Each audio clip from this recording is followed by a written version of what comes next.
Hello, wonderful weirdos. It is Steph here. I am so excited for Andrew and I to be back full-time next month in July. We are going to be coming back to you with brand new episodes on some unsolved historical mysteries. So stay tuned for that. But in the meantime, I'm really happy to share with you a remastered version of my episode on the Vestal Virgins of ancient Rome. If you've been listening to the show for a while, you know that ancient history and especially ancient Rome tends to be Andrew's area of expertise, but I just happen to have a hyperfixation on the Vestal Virgins, so I'm really excited for you to learn about these powerful priestesses. Enjoy! Hello and welcome to History for Weirdos. We're your hosts, Andrew and Stephanie. And each week, we're going to take you on a journey into the strange, obscure, and relentlessly entertaining corners of human history. Now listen up, friends, because it's about to get weird.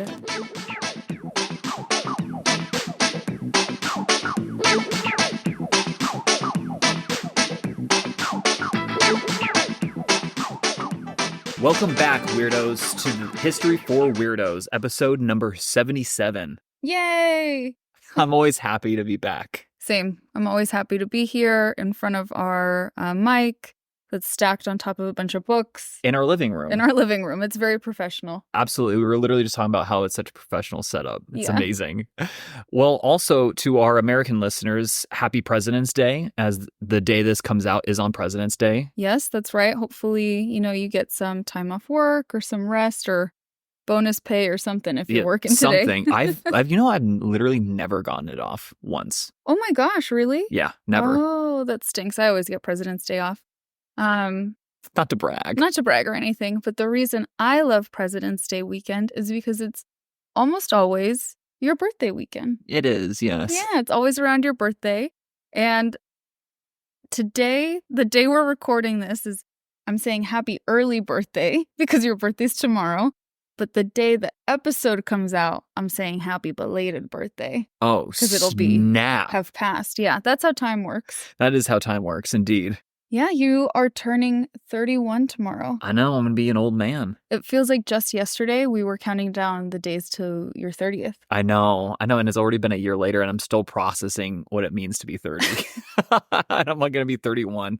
That's a big one. It takes some time. I know, and I know a lot of our listeners are probably like cursing me right now because they're older than 31 and saying like how young I am. You are. I am. It's so important to remember such perspective, right? That is true. It's a fair point. How many birthdays have we known each other for? A lot. We're approaching 10.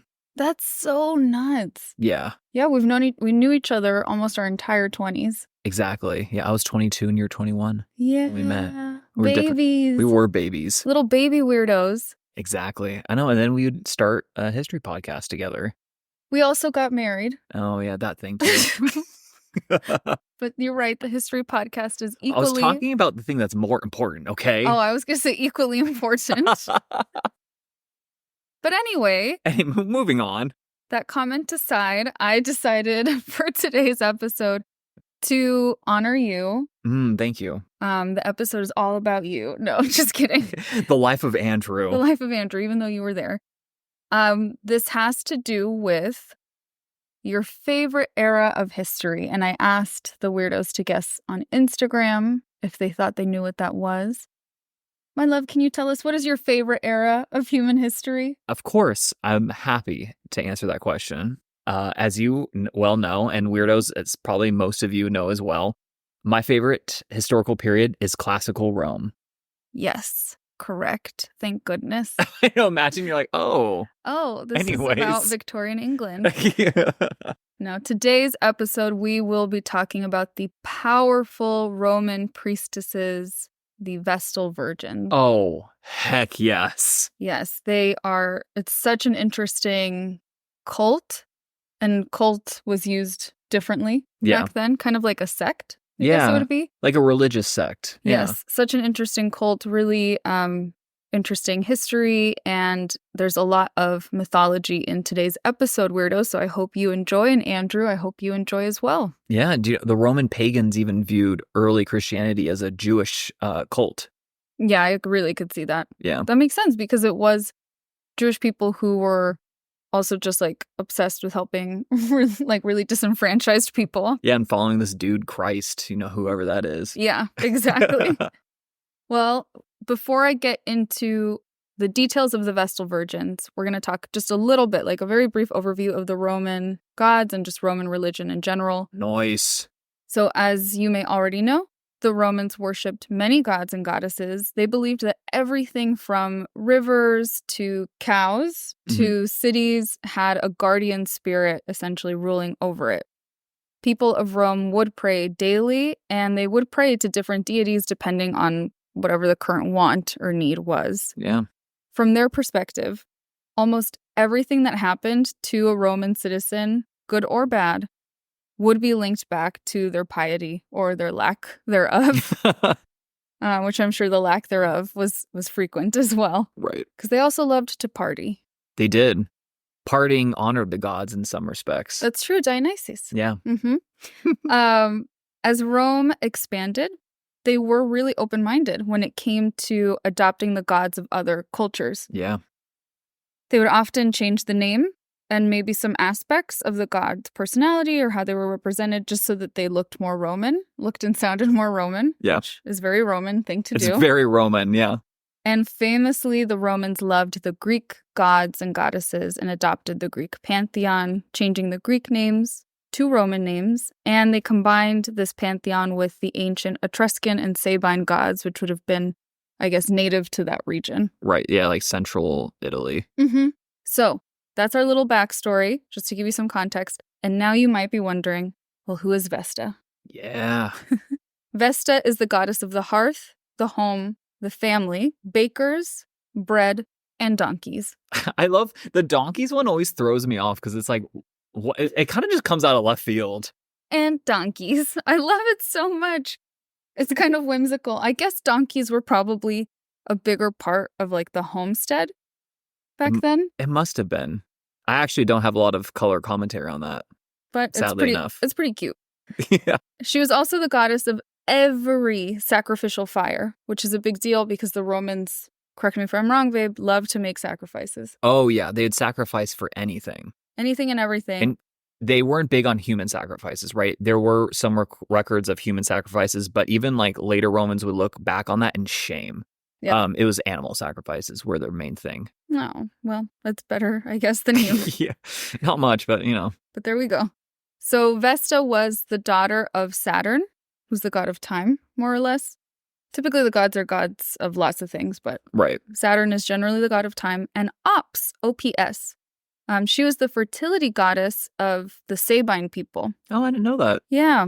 Interestingly, Vesta was rarely depicted in human form, and most commonly represented by a flame. Her Greek goddess equivalent is more or less Hestia, but it's not exact because of the Sabine influence. Her festival was called the Vestilia and was honored on July 9th. Oh. According to tradition, worship of Vesta in Italy began in Lavinium. Is that how you say it? Yeah. You were there, so you gotta. I was. You gotta tell me if that's like, correct. It's like 3,000 years ago. I was there. Yeah. This is the mother city of Alba Longa. Yeah, there we go. You're familiar with Alba Longa. You were there. And this is said to be the first settlement by the Trojan refugees after their flight from Troy's destruction, led there by Aeneas and guided, of course, by the goddess Venus. Of course. So from Lavinium, the worship of Vesta would have traveled throughout Alba Longa. I love early Roman history because it is like 99% myth. And then there's like 1% of like maybe historical fact here and there. And that's the thing that's like the biggest trouble about like researching early Roman history is that they just believed in myths and no one, right? Or not no one, very rarely was it ever questioned. They just believed wholeheartedly, like the Aeneid, like Aeneas fleeing Troy, that was 100% fact. Right. That was just normal. And there is like one instance where Livy, I think, he was a Roman historian, like questioned, like, I don't know if the gods really did this or not. Moving on. Right. And that's really all we have. Yeah. Yeah. And you'll see as I continue, there's more myth and mythology in this because exactly like you said, you can't really like pull apart the truth in their history. It's just so rooted in myth. So worship of Vesta, like the worship of many gods, originated in the home, right? So you'd have like your altars in your house and your rituals in your house. But in Roman tradition, it did become an established cult of the state, most likely during the reign of Numa Pompilius. Yeah. He was the legendary second king of Rome, and many of Rome's most important political and religious institutions are attributed to Numa Pompilius. So an office he created is still in use to this day. What is it? The Pontifex Maximus. Guess what, babe? We talk about the Pontifex Maximus. Oh. So that's a nice little teaser. Nice. For the Romans, Vesta was present in all weddings, along with Janus. Janus is the god of usually like 4 faces, and he represents beginnings and transitions. So that makes sense. Yeah. Vesta would be represented as the threshold of a newlywed's home, and Janus was the doorway of their home. And I thought that was so interesting because it makes me think of the tradition that many of us hold to this day of the groom carrying the bride across the threshold. Yeah, that's really interesting. Yeah. Really cool. Probably comes back to this. Yeah. Did we do that, by the way? We did that because we didn't stay in our home that night, obviously. Right. We did that at the hotel where we stayed after we got married. Okay. I was wondering. Oh, yeah. I remember carrying you in. Yes. Yeah, and then I like just tossed you on the bed. Yeah. We had the guy, like the room service guy like filming us. Yeah. I remember that. We were so weird. So, again, Vesta and Janus were both invoked pretty much in every sacrifice. And I just think it's interesting that it's been noted that because they were invoked so often, the evocation of the two, like calling on Vesta and calling on Janus during your sacrifice, simply meant to pray eventually in Latin. That's just so cool. Anyway. That is really cool. I didn't know that. Yeah. Here's some more nerdy stuff. Nice. The temple. Most Roman temples would have a statue of the god or goddess inside, like a big one, a scary one, if you ask me. Stephanie, fun fact, is afraid of statues. I'm pretty sure you've outed me on this podcast already. If you guys have forgotten, I wanted to remind you. Not all statues. Just most of them. Just a lot of them. Like on our honeymoon, there was a statue of like a demon in Bali. I didn't know. We were in Bali and they had been celebrating, I think, Galungan, and it was a statue of evil. Yeah, he was like the personification or demonification of evil. Yeah. And Stephanie literally almost fainted in the street. We bumped into it. Basically, we're walking, we're exploring, and then Andrew just had to catch me because I saw it and then it just went dark. My eyes rolled in the back of my head and I almost passed out. I love to tease her about it. Well, I would have liked Vesta's temple because it was just a flame inside to represent her. Nice. There were no big statues. I like when we went to Rome and we go to museums a lot. Those statues don't bother me. When we see them how they were. Oh, like painted and everything. That really upsets me on so many levels. I know a lot of people don't realize that like the beautiful marble like statues that we see were not that color back in the day. They would have been painted. And to be honest, they kind of look a little tacky. They look gross and scary. You weirdos would appreciate looking up. The Met had an exhibit, and you can see the photos online recently of all of those statues recreated, like these big, famous, iconic statues with the color on them. Oh, that's cool. So you could Google it and you'll see what we're talking about. But in addition to having the flame, Vesta's temples were always round. And again, they had the holy fire, and that fire wasn't just a symbol of Vesta, it was a symbol of Rome's safety and prosperity. So if the fire went out, the extinction of that flame signified imminent disaster for Rome. And again, they genuinely believed this to be the case. And And when we were in Rome, we went to the Forum Boarium, which is like the old forum, the cattle forum. And there's a round temple there that was originally believed to be a temple of Vesta. Right. Because it was round. It's called like the Temple of Hercules Victor, but it's like a later name that's given. Yeah. Because that's like, according to legend, that's like where Hercules did one of his 12 labors. Yeah. So they don't think it's Vesta and they don't think it's Hercules, but yeah, it's the oldest building in Rome that's still intact. Kind of wild. Yeah, we definitely posted pictures or something of it. Yeah. But we'll post more. We will. And today, you can still see the ruins of an actual temple of Vesta in the Roman Forum, the big forum. Yeah. Near the Regia, which is the office of the Pontifex Maximus. This is the highest religious official in Rome. He's coming back later. And the house of the Vestal Virgins. So it's in between those two, which makes sense. Right. And then I had this question in here because I thought I might stump you, but I think you know it. Andrew. Oh, I know it. Do you know who would hold the title of Pontifex today? Yes, the Pontifex Maximus today is actually the Pope. And his name is? Francis. Yes. I actually forgot for a second. After years of fine print contracts and getting ripped off by overpriced wireless providers, if we've learned anything, it's that there's always a catch. So, when I heard that for a limited time, all Mint Mobile wireless plans are $15 a month when you purchase a 3-month plan, well, I thought, what's the catch? But after talking to them, it made sense. There just isn't one. Mint Mobile's secret sauce is that they sell wireless service online. They don't have retail stores or salespeople. Instead, they deliver premium phone plans directly to you. And here's the cool thing. You can use your own phone with any Mint Mobile plan and bring your phone number along with all of your existing contacts over. So to get this new customer offer and your 3-month unlimited wireless plan for just $15 a month, go to mintmobile.com/HFW. That's mintmobile.com/HFW. Cut your wireless bill to $15 a month at mintmobile.com/HFW. $45 upfront payment required, equivalent to $15 a month. New customers on first 3-month plan only. Speed slower above 40 gigabytes on unlimited plan. Additional taxes, fees, and restrictions apply. See Mint Mobile for details.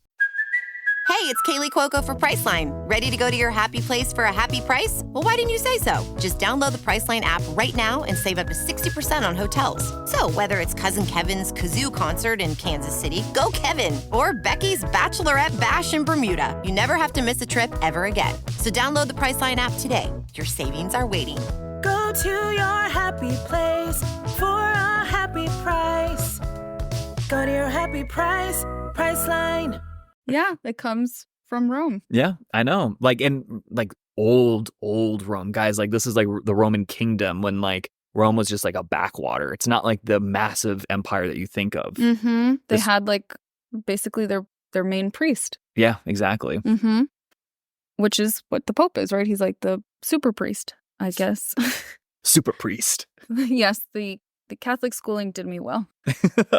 So before I go into a little bit more about the Vestal Virgins themselves, I need to take us back to another legend, because this legend illustrates how valued and important the Vestal Virgins were in ancient Roman culture. Oh, yeah. We're going to talk about a young woman by the name of Rhea Silvia. Oh, yes. Rhea's father was King Numitor, king of Alba Longa, and her family could boast really impressive lineage, as she was said to be the 14th descendant of Aeneas himself. That's really cool. She has a mother and a brother in this story, but couldn't find their names anywhere. They're not important. At least not to the story. Not to the story. They're doing fine in Alba Longa, but then Numitor's brother, Amulius, I'm going to guess is how you would say it. Yeah. Amulius. He usurps the throne, and then he kills Rhea Silvia's brother. So not chill. And in order to prevent Numitor's line from continuing, he forces Rhea Silvia to become a Vestal Virgin. One day, so she's a Vestal Virgin, right? Yeah. And that includes taking a vow of chastity. And one day, as Rhea Silvia is in the sacred grove by where the Vestal Virgins live, She goes there to draw water for the service of the goddess. She sees a wolf. And she flees, of course, because she's scared, to a cave for safety. And there, while a total eclipse obscured the sun, Mars, the god Mars himself, assaults her. And as a result, she is impregnated. He then consoles her after the assault with the promise that she should be the mother of heroic children. Yes. Obviously, these myths are insanely patriarchal and problematic. I know. I love you. You had to say that. I have to say it. Even if it's implied, I just want to make it obvious. It makes sense, right? Our cultures, particularly from what I know of our Western culture, I don't know a ton about Eastern culture, are rooted in these old patriarchal stories. Right. So it makes sense. So after that unfortunate incident, Rhea Silvia gave birth to twin boys. And you might know their names, Romulus and Remus. Yes. Do you know their names? You know, I think I've heard of them before. Okay, Tell good. us more, though. Well, when her uncle, I forgot what I decided to call him, Amulius? Amulius. Yeah, it doesn't matter. When he heard that she had given birth to twin boys, he ordered that Rhea Silvia be buried alive. And that's important. I want you to remember that later. For, quote, breaking her vow of celibacy, and that the baby boys be drowned in the Tiber River. Mm-hmm. Thankfully, the servant ordered to drown the twins couldn't go through with it and sent them afloat on the river in a basket. Does that remind you of any other religious story? Yeah, isn't it Moses? Moses, yeah. Also, I think there was another like origin story of like different like founders of dynasties. I want to say it's like Sargon or Cyrus of Persia. Like it's very similar. Being like not killed and left in a basket on a river. Yeah, or like maybe not on a river, but left to like a peasant, who raises them, and they have unknown, royal lineage. Okay, yeah, and like come to later like claim it. Yeah, that seems like a common trope in human history. It definitely is, yeah. Well, the twin boys floating around in the little basket, they are rescued by a she-wolf who fed and raised them. The image of twin baby boys feeding from a wolf is the image of Rome to this day. You see it everywhere. When they grow up, the boys eventually restored their grandfather to the throne. I thought he was dead, but apparently not. Yeah, no. I was like, what? How did he come back? They restore him to the throne, and then there's the founding of Rome. In some versions of this legend, I want to say it's said that Rhea Silvia actually became a minor goddess, that she too escapes death, and she marries the river god of the Tiber River. Romulus and Remus, by the way, they don't have the happiest story. There's a lot more to this legend, but since we're focusing on Rhea Silvia and the Vestal Virgins, I'm going to leave it at that for now. Right. No, I think that's fair. There's a lot there. Remus dies. Remus is killed by Romulus. Oh my God. That's Remus's story. And then Romulus is a king for some absurd amount of years, 50 years or something. And then is sentenced to heaven in a storm. There you go. That's basically what happens. Yeah. And then Remus Lupin in Harry Potter, he is a werewolf. Get it? Remus, Lupin. Lupin comes from lupa, which means she-wolf. Also, do you mean it's a derogative name for a prostitute as well? Yeah, it has been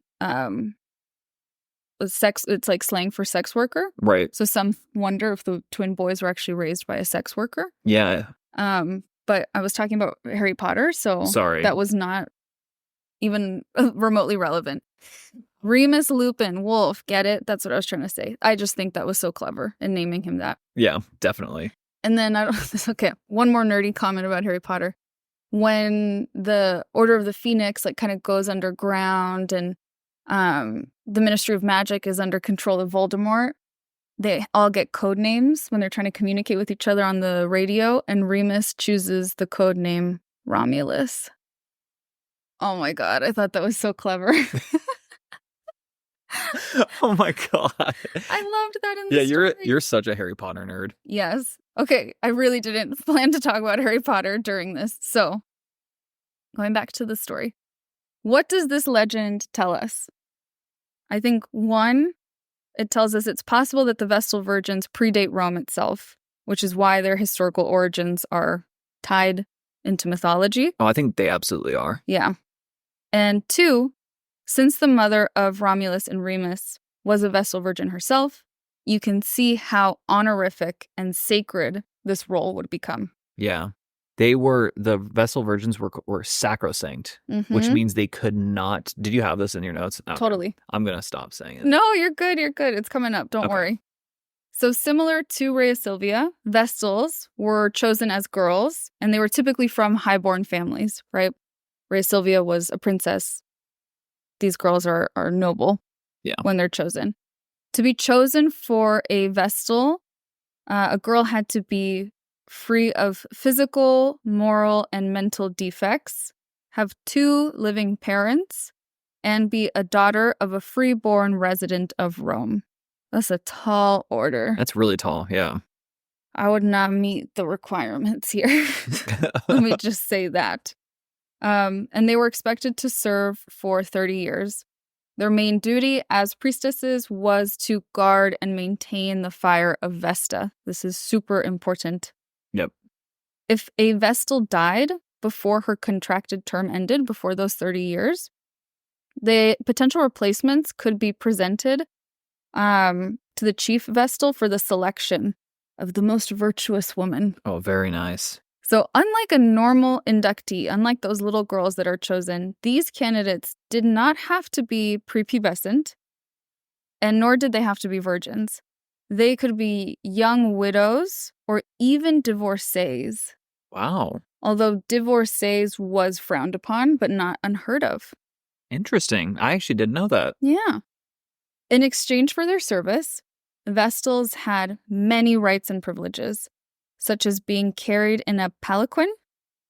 Was that how you say it? Yeah. Which is the thingy that, like, you see Cleopatra carried in all the time. And this meant you had the right of the way on the road. Mm-hmm. And you've told me before that's a big deal because there was a lot of traffic in Rome. There was a ton of traffic, and yeah, it's just, I mean, just dirty. And it's dirty. You're right. You're right. So this would keep you clean, right? Because you're elevated and you get to get places faster. Right. They also had the right to own property and vote.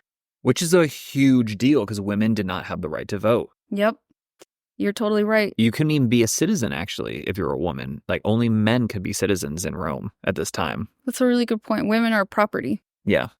They were also allowed to give evidence without an oath. I'm not entirely sure what that means. Like, they could give evidence in a trial. Be like, oh, yeah, I saw so-and-so do this. I know that their word was held in really high regard. I don't know much about this, though. So it must mean that, like, they didn't have to, like, swear to tell the whole truth and nothing but the truth, so help me God. Yeah. So help me gods. Gods.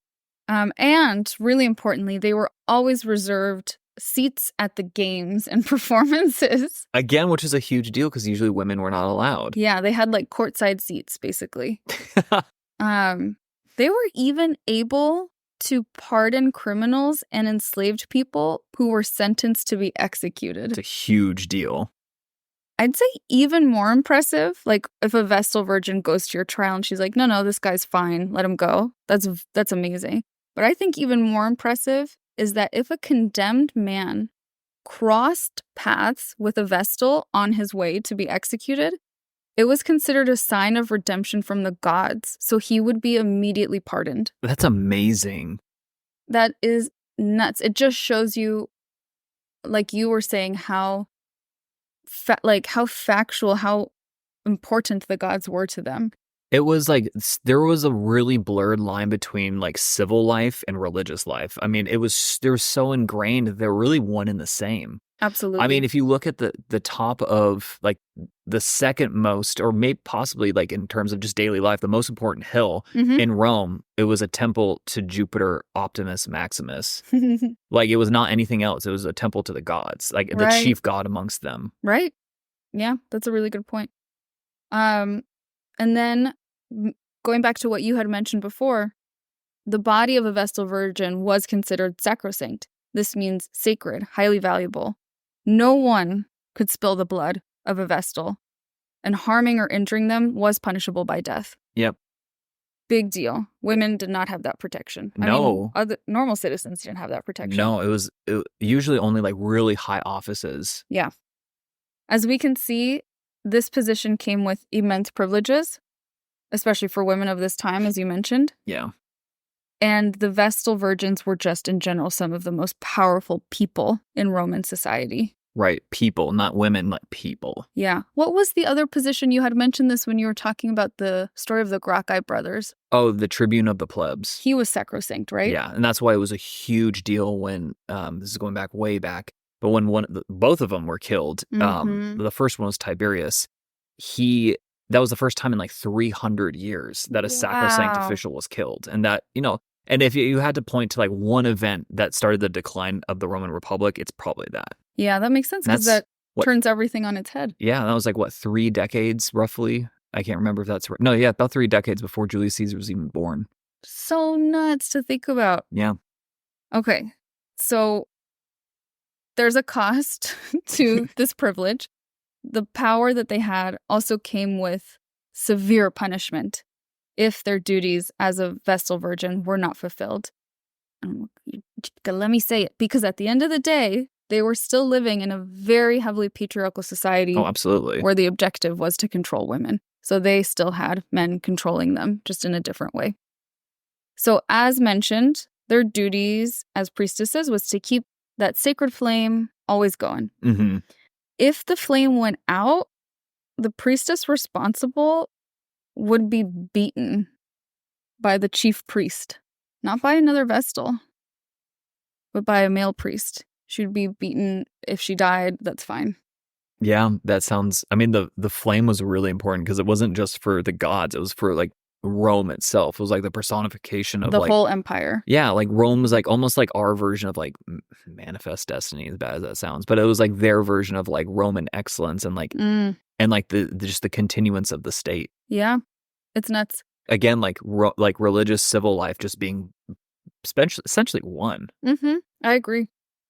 And then, if a Vestal Virgin was found guilty of breaking her vows of chastity, she was sentenced to death. But remember that no one can spill their blood. Right. So how do you kill her?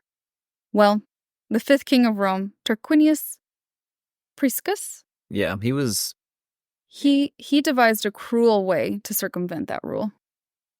He was not a great man. It was his, I think, son or grandson or something that was really bad. Yeah. He was the one that... The last king of Rome. Okay. Again, these are all like according to legend. Right. Well, King Tarquinius decided that a guilty Vestal Virgin should be buried alive, which is also the sentencing that Rhea Silvia got. So that's probably where he got the idea from. However, this led to another problem, because technically no burials were allowed within the city. Yeah. People were buried outside of the city. You can go see catacombs outside of Rome. They're super creepy. It's called the Palmarium, and it's like the sacred boundary of the city. Mm-hmm. Of course, like later on, the city would get way bigger than that, but there was always like the sacred limit of the city, and there's still markers of it like to this day that go back to like some of the oldest parts of like Rome. Mm-hmm. Yeah. So the solution to that was to give the condemned woman enough food to keep her alive for a few days, and they would not call her grave a grave, they would call it a room. And in this way, the Vestal Virgin was not buried alive, but was simply sent to a room with some provisions where she would die a natural death. Right, and then they would like put it like a massive boulder over the entrance, so it's like, She's not going to push her way out. Exactly. The guilty Vestal would be stripped of her clothes, she would be publicly whipped, and there would be a whole funeral procession attended by her weeping loved ones, and then she would be placed in a small underground vault or like a room, basically. Again, with those like minimal like food and water, usually a lamp as well. And the pontifex, this dude again, he would say a prayer, and then she'd be sealed inside forever. Wow. I know that, and still hearing it just sends like chills down my spine. It's terrible because the crime is not a crime.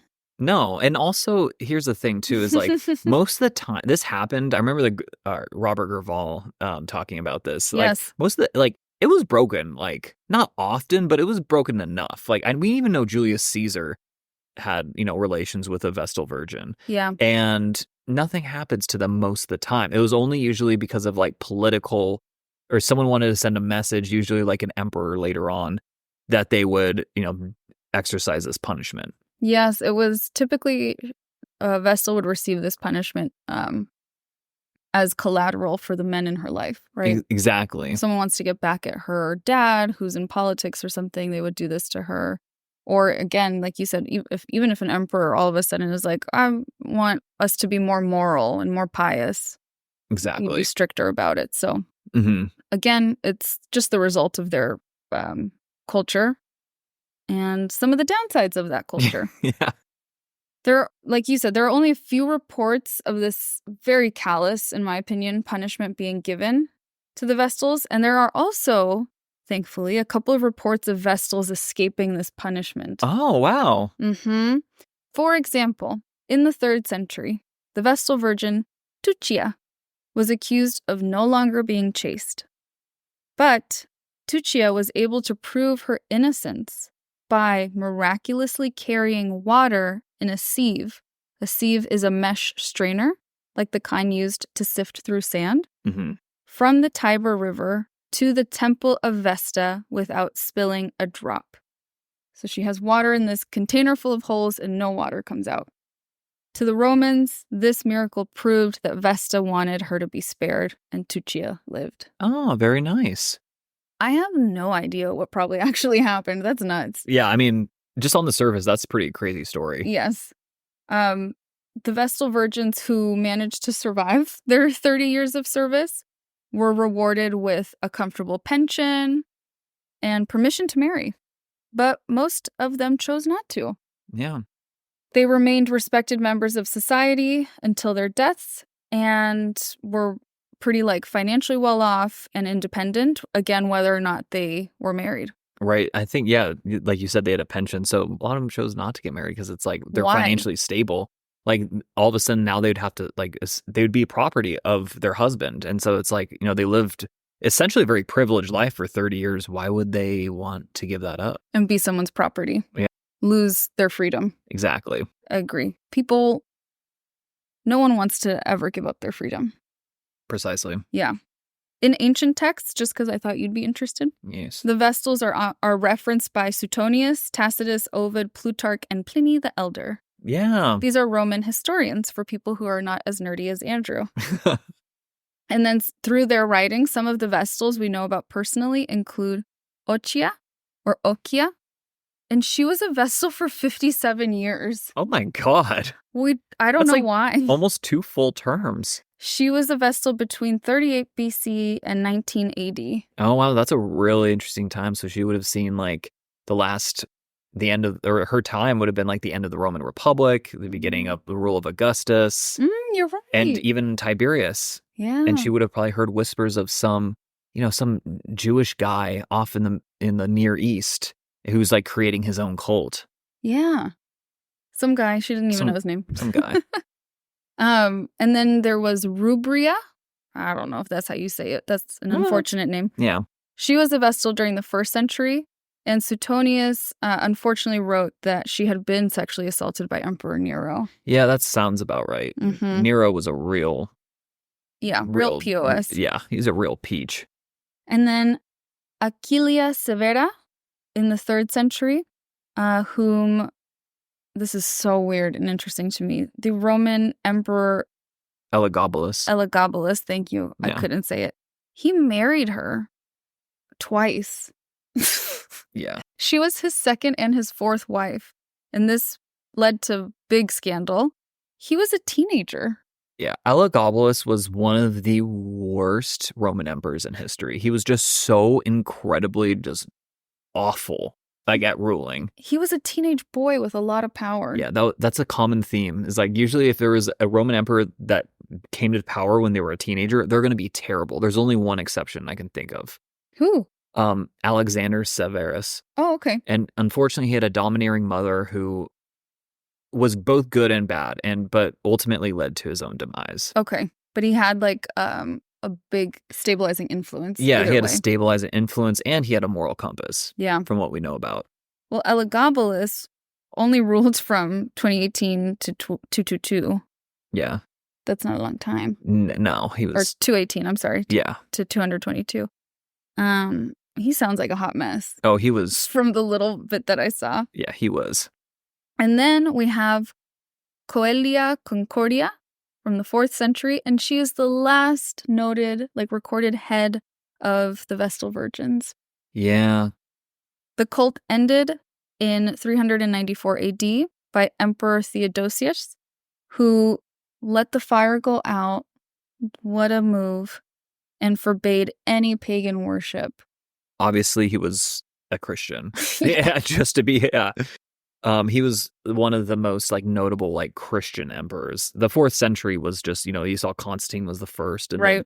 Constantine, though, was different in that like he just legalized Christianity.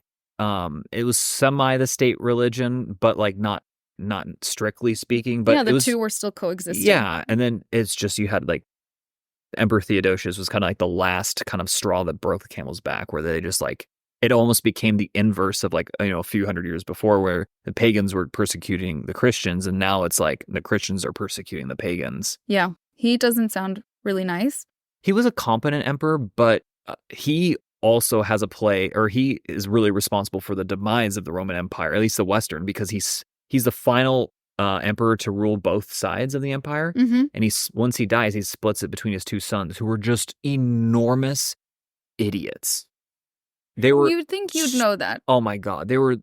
Honorius, who was the one in the West, he was so dumb. Like it was almost like impressive how dumb he was. So you really like these guys? Yeah, no. Well. Anyways. Sorry, back to the Vestas, because you're getting personal. Yeah, I have strong feelings about this time. Yeah. Well, they ended, as we were saying. Although I did see, interestingly, that there's record of this cult kind of being an underground cult until the 7th century. Wow. Yeah, that there were still women that would, worship Vesta and keep in her tradition, which I think is really cool. That is really cool. And today you can see the famous House of the Vestals in the Roman Forum. And it may be in ruins now, but it's cool to think of the many generations of women who lived and worked in this palace. It's not a house, it's a palace. Yeah. And how a typical Roman citizen never would have seen the inside. But you can now. Right. It may be in ruins, but at least you can go inside. But at least you can go inside. And that, Andrew and Weirdos, is a summary of the Vestal Virgins, these very powerful Roman priestesses. Well, awesome. Thank you so much. And thank you for choosing, something ancient Roman, because, I'm a huge nerd with that stuff. It's a mini birthday present. I love it. And then before we wrap up, of course, I want to give my sources, the Encyclopedia Britannica, lots of good stuff there. This website called througheternity.com, it's actually a tour company. Oh, wow. But they have really in-depth pages on like a lot about the sites in the forum. And they do tours through the forum. Mythos Fandom, like a fandom website. Like, when you go to ones that have like all the characters and Avatar or something. Right. There's a fandom website for the myths. Oh, that's so cool. And then there's Encyclopedia Mythica and Wikipedia. But also, I'm going to brag that a good amount of this information came from me listening to Professor Robert Graval talk about this twice. 9 years apart, granted, but I heard him talk about the Vestals and Rhea Silvia and all of that. Yeah. And for those who don't know, I mean, probably most of you, Robert Graval was the classics or head of classics at University of California, Los Angeles, and is, I think, finally retired. He said semi-retired. He says semi-retired, but he's just a classics, like an adjunct, I think, at this point. Yeah. Like professor of classics at UCLA. Most people would not know that. We know that. Yeah, I don't know why.